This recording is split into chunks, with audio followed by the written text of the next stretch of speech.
నమస్తే. శ్రీ గురుభ్యో నమః. ఆపదామపహర్తారాం దాతారాం సర్వసంపదాం లోకాభిరామం శ్రీరామం భూయో భూయో నమామి.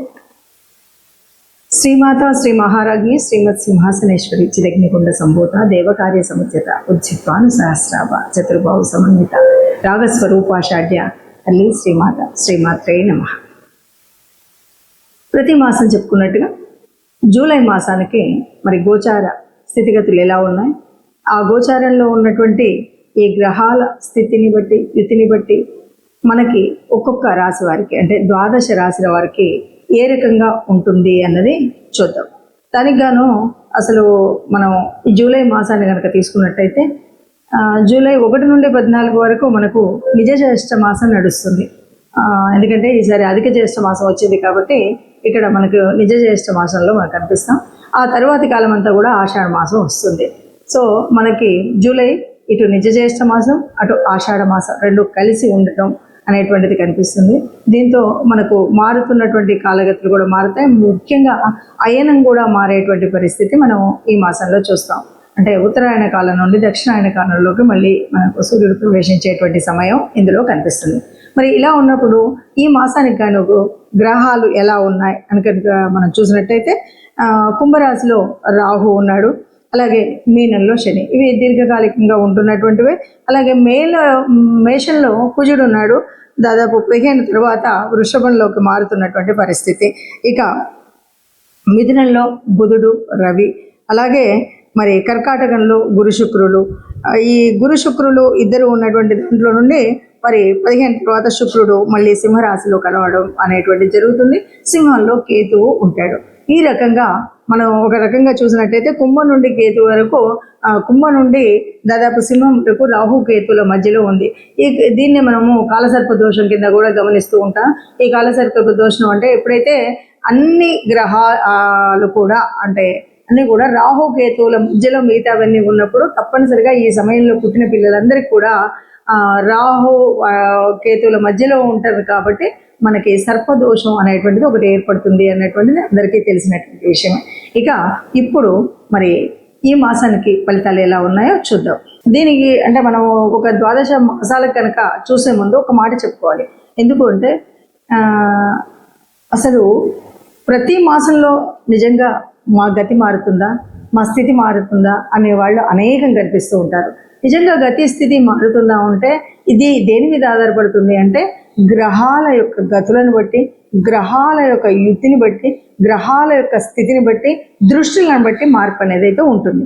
అయినా ఇవి ఎంతవరకు ఉన్నా ఈ కోటాను కోట్ల ప్రజల్లో కొంతవరకే ఈ పర్సంటేజ్ కనబడుతూ మిగతాది, ఎందుకంటే మనం చెప్పిన తర్వాత మీరు అన్నట్టుగా కొంత కనిపిస్తుంది కానీ ఇంకా అంతా అయితే కనిపించట్లేదు అంటుంటారు. అంతా కనిపించాలి అంటే తప్పనిసరిగా చేయవలసినటువంటి పని ఏంటి అంటే తప్పనిసరిగా మీ జన్మజాతకాన్ని మీకు వీలైన చోట వీలైన వాడితో చూయించుకోవడం అనేది మంచిది. జన్మజాతకంలో ఉన్నటువంటి వాటికి అనుగుణంగా ఇప్పుడు మనము ఈ మారుతున్నటువంటి గ్రహాలకి ఎలా ఉంటుంది, ఇది సర్వసాధారణంగా అందరికీ కలిపి చెప్పేటువంటి గ్రహస్థితి. కాబట్టి గ్రహస్థితి మారినప్పుడు మన యొక్క జాతకం ఎలా ఉంటుంది అన్నది ద్వాదశ రాశులకు మనం చెప్పుకుంటూ వస్తుంటాం. ఆ విధంగా ఇప్పుడు ఒక్కొక్క రాశికి మనం తెలుసుకుందాం. వృషభ రాశి 2026 జూలైలో వృషభ రాశిలో మరి గ్రహస్థితి ఎలా ఉంది అంటే ద్వితీయంలో బుధుడు రవి ఉన్నాడు, తృతీయంలో గురు శుక్రులు ఉన్నారు, చతుర్థంలో కేతు ఉన్నాడు. మరి దశమంలో రాహువు, ఏకాదశంలో శని, మరి ఏ భావంలో కుజుడు.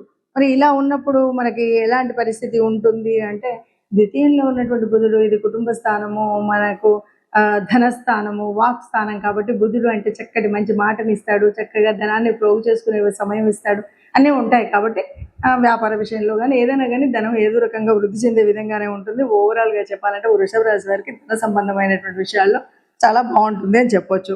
ఇక తృతీయంలో ఉన్నటువంటి గురు శుక్ర వల్ల కూడా మన కమ్యూనికేషన్ స్కిల్స్ చాలా బాగుంటాయి.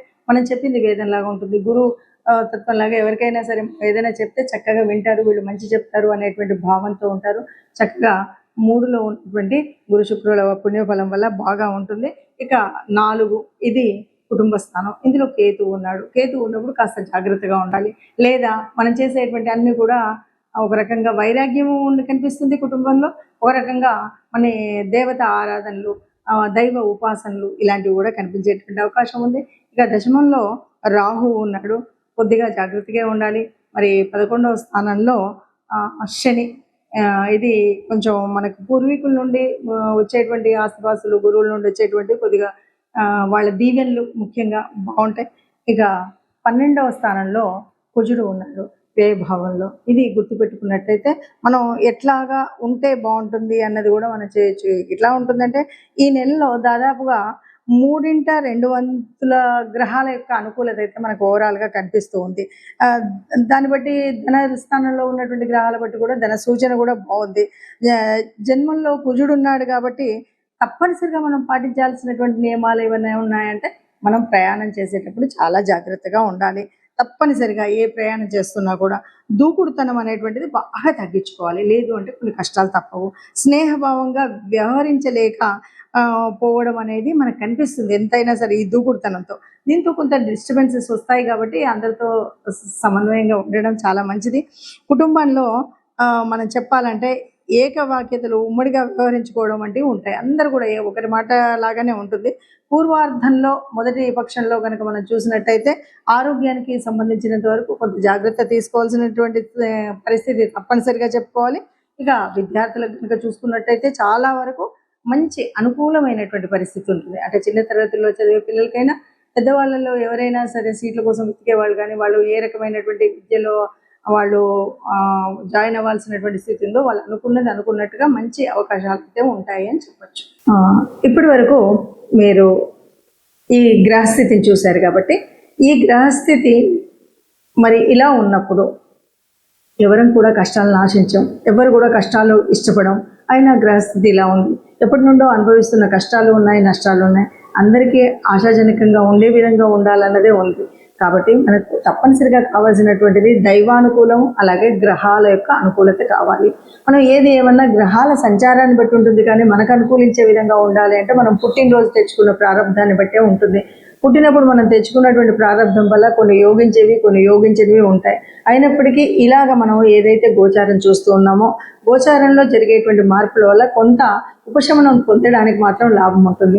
ముఖ్యంగా చెప్పేది ఏంటంటే ఈ మాసంలో అవునన్నా కాదన్నా మరి గురువు యొక్క మార్పు అన్నది మనం చూసినటువంటిది.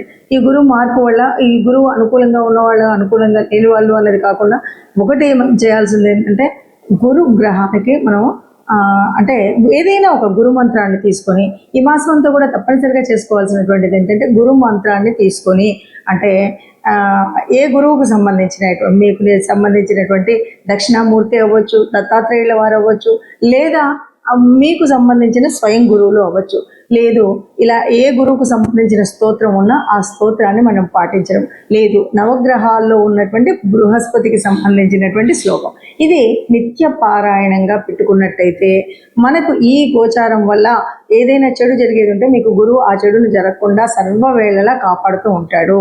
ఇక రెండవది, లేదు గురువు అనుకూలంగా ఉన్నాడంటే జరిగే మార్పుల్లో, మంచి మార్పుల్లో ఇంకా మంచి జరుగుతుంది తప్ప మీకు ఎట్లాంటి నష్టం ఉండదు. కాబట్టి ఈ గురువుకు సంబంధించినటువంటి ఈ విషయాలు చేయడమే కాకుండా ఇంకా గురువు యొక్క అనుగ్రహం పొందాలి అంటే తప్పనిసరిగా మరొక మార్పు చేసుకోవాల్సింది, ఎవరైనా వృద్ధులు ఉన్నటువంటి వాళ్ళు, అంటే తండ్రి సమానులైనటువంటి వయసు ఉన్నటువంటి వాళ్ళు, అంటే వృద్ధులకు సహాయం చేయడం, సహకరించడం అనేటువంటి విషయాలు ఉంటాయి కదా, ఇవి కూడా చాలా వరకు గురు గ్రహం యొక్క సంతృప్తిని, గురు గ్రహం యొక్క అనుగ్రహాన్ని పొందడానికి వీలైనటువంటి అంశాలు. కాబట్టి ఆ రకంగా చేసుకుంటూ వెళుతూ ఇక మనం ఒక్కొక్క గ్రహంలో ఉన్నటువంటి మార్పులు చేర్పులు ఉన్నాయి కాబట్టి వాటిని అనుసరించుతూనే వెళ్ళాలి. ఏదేమన్నా సరే రాహుకేతువుల మధ్యలో నలిగిపోతున్నటువంటి గ్రహాలన్నీ ఉన్నాయి.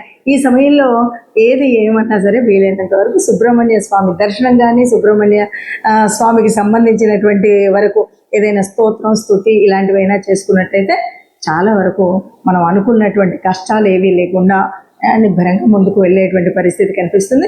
ఆ పరమాత్ముడు తప్పకుండా అందరినీ కాపాడుతాడు. అందులో మనం నిత్యం ఇలాంటి చక్కటి పారాయణం కానీ లేదా ఆ సంబంధిత శ్లోకాలను కానీ చదువుకున్నట్టయితే ఒక సత్సంగత్యం వల్ల, ఆ దేవాలయం యొక్క పాజిటివ్ వైబ్స్ వల్ల తప్పకుండా మనకు మంచి జరుగుతుంది. మనం ఎప్పుడు ఏ మాసానికి ఆ మాసం చూసినప్పుడు కొన్నిసార్లు ఏమవుతుందంటే ఆ మాసంలో మనకు అనుకూలించే విధంగా, అంటే గ్రహాల అనుకూలం ఎలా ఉన్నా కానీ మనకు ఆ మాసంలో వచ్చే కొన్ని పండగలు ఉంటాయి.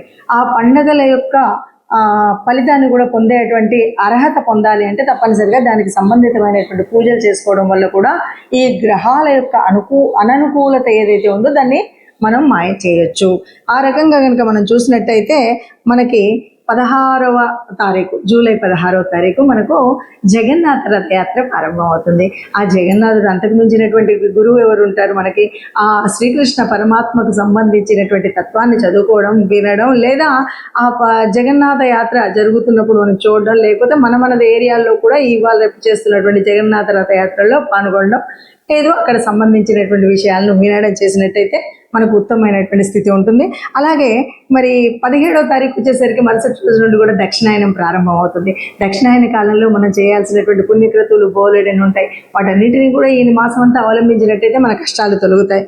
ఇంకా ముఖ్యంగా తెలంగాణ ప్రాంతంలో ఉన్నటువంటి భక్తులందరికీ కూడా మనకు తెలిసినటువంటి విషయం, ఈ జూలై మాసంలో ఆషాఢం ప్రారంభం అవ్వగానే మొదటి బోనాల పండుగ వస్తుంది. బోనాల పండుగ ఎవరికి చేస్తాము అంటే ఆ పరాత్పరేశ్వరి అమలగన్న అమ్మకి చేస్తూ ఉంటాం. కాబట్టి ఆ తల్లిని తెరవడం కూడా ముఖ్యము అనే విషయాన్ని మనం గ్రహిస్తే కనుక బాగుంటుంది. అలాగే ఈ నెలాఖరు చివరికి 25కి వచ్చేసరికి తొలి ఏకాదశి ఉంటుంది. తొలి ఏకాదశి వచ్చింది అనగానే ఆ సర్వజగన్నాథుడైనటువంటి రక్షకుడైనటువంటి ఎవరైతే ఈ మనకు తెలుసు త్రిమూర్తులలో ఎవరైనా సరే బ్రహ్మ సృష్టిస్తే మరి విష్ణువు ఎప్పటికప్పుడు రక్షిస్తూ ఉంటాడు.